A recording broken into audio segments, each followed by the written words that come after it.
नमस्कार दोस्तों। आज हम कक्षा 6 की जो हमारा राजस्थान अध्ययन पुस्तक है उसका अध्याय 13 अंतिम अध्याय है। ये आज पढ़ने वाले हैं। इससे पूर्व हमने 12 अध्याय कंप्लीट कर लिए हैं। वो हमारे चैनल पर उनके वीडियो बने हुए हैं, आप उनको वहाँ जाके देख सकते हैं। और ये अंतिम अध्याय है कक्षा 6 का। फिर हम कक्षा 7 की पाठ्य पुस्तक हमारा राजस्थान प्रारंभ करेंगे और उसके पश्चात तो फिर कक्षा 8 इसी तरीके से 10वीं तक का क्रम अपने चलता रहेगा। और इस वीडियो को लाइक कीजिएगा, शेयर कीजिएगा और सब्सक्राइब कीजिएगा। तो ज़्यादा देर ना करते हुए, ये इतना कोई खास नहीं है, इतना मतलब कहने का मतलब ये है कि एग्ज़ाम में इतने क्वेश्चन नहीं आते हैं। ये खास तौर से उनके लिए, जैसे जो कोई अगर पीटीआई की तैयारी कर रहा है कोई विद्यार्थी, तो उसके लिए इसमें से क्वेश्चन आने की प्रबल संभावना है। तो ज़्यादा देर ना करते हुए अब हम स्टार्ट करते हैं अध्याय 13 योग एवं ध्यान केंद्र। जैसे इसका परिचय है, सबसे पहले योग और ध्यान भारत की बहुत पुरानी परंपरा है। ये हमारे शरीर और मन दोनों को स्वस्थ रखते हैं। योग से शरीर मजबूत बनता है और ध्यान से मन शांत रहता है। आज की व्यस्त और तनाव भरी जीवन शैली में योग और ध्यान हमें संतुलित और खुश रहने की ताकत देते हैं। हमें योग और ध्यान करते रहना चाहिए ताकि हम, आजकल देखो कितनी तनाव भरी जीवन शैली हो गई है, तो हमें योग और ध्यान समय समय पर करते रहना चाहिए। अब योग क्या है? योग का अर्थ है जुड़ना, एक होना। योग शरीर, मन और आत्मा को जोड़ने का एक तरीका है। इसमें आसन, प्राणायाम और ध्यान शामिल होते हैं। योग में क्या क्या होता है? आसन, प्राणायाम और ध्यान। आत्मिक अनुशासन भी योग है और कर्मों में कुशलता को भी योग कहा गया है। जैसा कि भगवत गीता में कहा है, योग कर्मसु कौशलम। अब योग का इतिहास क्या क्या है देखना है अपने को। योग का इतिहास हजारों वर्ष पुराना है। सिंधु सरस्वती सभ्यता में भी योग के संकेत प्राप्त होते हैं। आदि योगी माने जाने वाले भगवान शिव ने सबसे पहले योग का उपदेश दिया। वैदिक काल में ऋषि मुनियों द्वारा योग का विस्तार किया गया। महर्षि पतंजलि द्वारा इसे, और महर्षि पतंजलि हुए बाद में, उन्होंने इसे सुव्यवस्थित किया, जो आगे चलकर कई पंथों जैसे हठ योग, राजयोग, नाथ सिद्ध आदि रूपों में प्रचारित किया गया। अब हम योग के इतिहास को जानने का प्रयास करेंगे।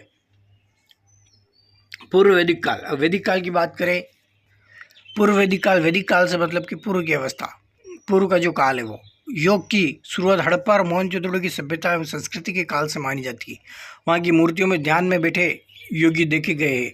हड़प्पा और मोहनजोदड़ो से जो मूर्तियाँ मिली है, इन संस्कृतियों से जो सभ्यता और संस्कृतियों से जो मूर्तियाँ मिली है, उसमें एक योगी की मूर्ति मिली है।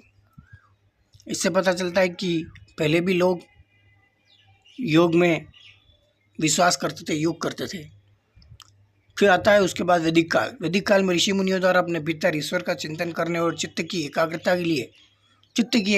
के लिए योगाभ्यास किया जाता था। उपनिषद काल में भी योग पर विशेष चर्चा की गई है।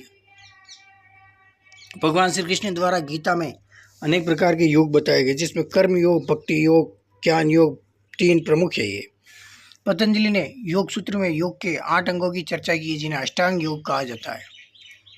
आधुनिक काल में स्वामी विवेकानंद ने राजयोग की और सारे विश्व का ध्यान आकर्षित किया।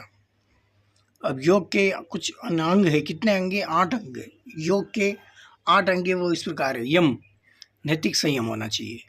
नियम, व्यक्तिगत अनुशासन। आसन, विभिन्न शारीरिक मुद्राएं।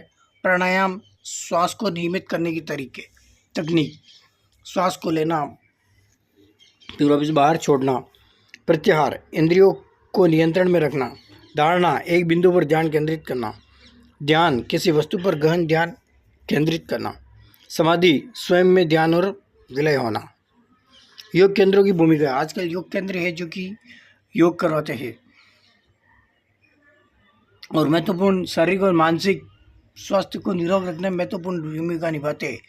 योग और ध्यान के माध्यम से व्यक्ति तनाव एवं घबराहट को दूर कर सकता है। पुरानी बीमारियों को भी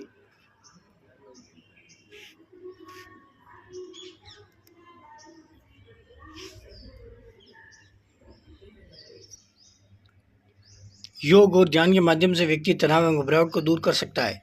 पुरानी बीमारियों को भी योग के नियमित अभ्यास से ठीक किया जा सकता है। योग का नियमित अभ्यास मन में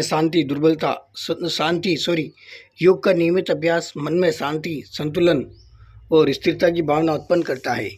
योग के नियमित अभ्यास से शारीरिक दुर्बलता कम होती है, भावनाओं में संतुलन बढ़ता है। ये सब इसके महत्व है। इससे रक्त संचार, पाचन क्रिया एवं शरीर के संतुलन में भी सुधार होता है। योग मन की दुर्बलता को मिटाकर आत्म प्रेम एवं आत्म स्वीकृति का विकास करता है।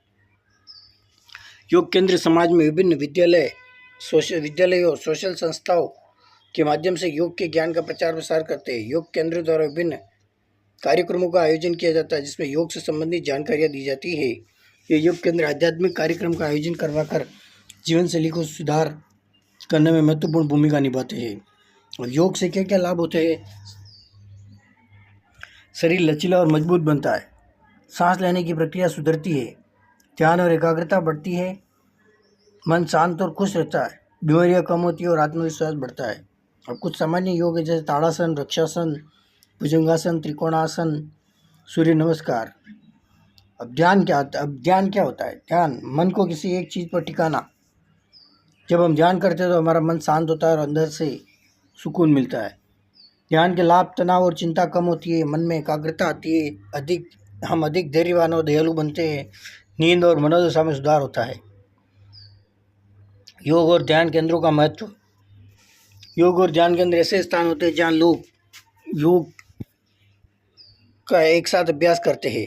यहाँ योग प्रशिक्षक बच्चों बड़ों को योगासन और प्राणायाम और ध्यान सिखाते हैं। ये 21 जून को देखो वैश्विक स्तर पर योग दिवस मनाया जाता है।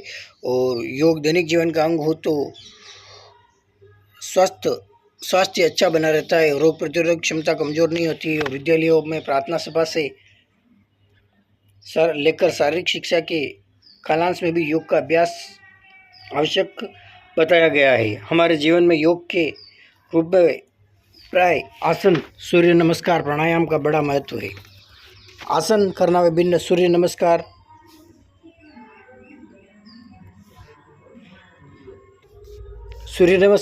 एक ऐसा आसन है जिसमें सभी प्रकार की योग क्रिया सम्मिलित हो जाती है।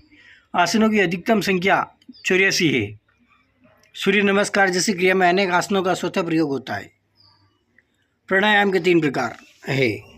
पूरक सांस खींचना, रेचक सांस छोड़ना। पूरक का मीन्स होता है सांस खींचना, रेचक में सांस छोड़ना, और कुंभक सांस को रोकना। में 8 अंगों वाले योग के अंग है, जैसा कि महर्षि पतंजलि मानते हैं।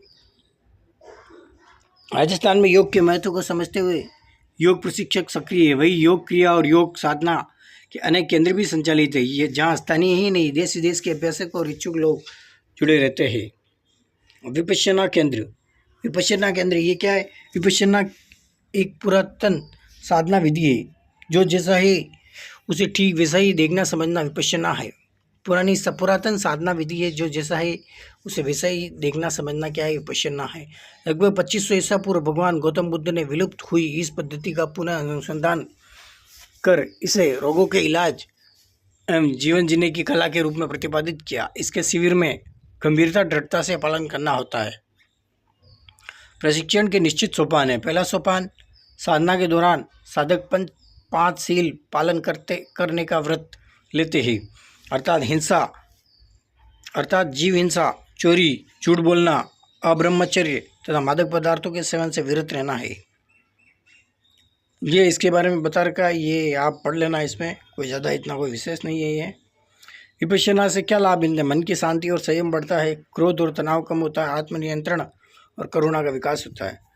प्रमुख योग एवं ध्यान केंद्र कहाँ कहाँ है? देखो, धम्मस्थली जयपुर में है, धम्म मरुद्रा जोधपुर में है और धम्म पुष्कर अजमेर में है। निष्कर्ष, योग और ध्यान हमारी संस्कृति का अमूल्य हिस्सा है। ये हमें न केवल स्वस्थ रखते हैं बल्कि अच्छे विचार और सकारात्मक सोच भी सिखाते हैं। योग और ध्यान केंद्र ऐसे स्थान है जहाँ हम सीख सकते हैं कि स्वस्थ शरीर और शांत मन ही सच्ची संपत्ति है। संक्षेप में, योग शरीर को जोड़ता है और ध्यान मन को शांत करता है, और हमें ये नियमित करते रहना चाहिए। अंतर्राष्ट्रीय योग दिवस कब मनाया जाता है? 21 जून। योग का अर्थ क्या होता है? जुड़ना।